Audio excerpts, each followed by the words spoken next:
再來看這彰化縣福興鄉呢，頂禮拜六是來舉辦淨灘的活動，也毋過有民眾去參加了後呢，轉去厝所開始流個吐。公所是表示講，這活動迄天是有互人食蚵仔麵，可能就是因為這天氣上熱，所以物件全歹去。目前這衛生局是當咧採樣，要來進一步釐清原因。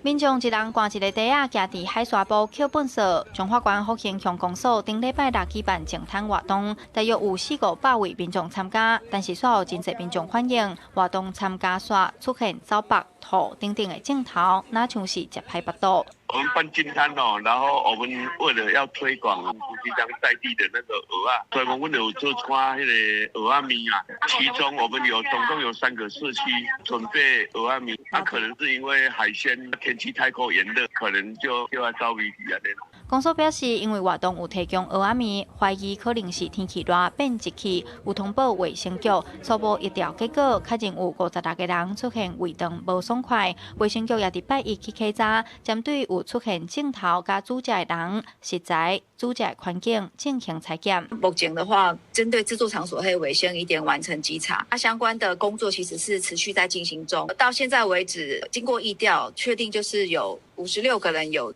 腸胃道不適的這些症狀，相關的這個結果還是要等他檢驗結果出爐才能進行原因的判定。福興鄉公所表示，活動攏有相關的保險，但走白的原因確認了後，會進一步釐清理賠責任。嘛對參加活動的民眾感覺真失禮，公所會檢討活動的，就是安排甲流程，避免類似的情形擱再發生。記者楊淑晴綜合報道。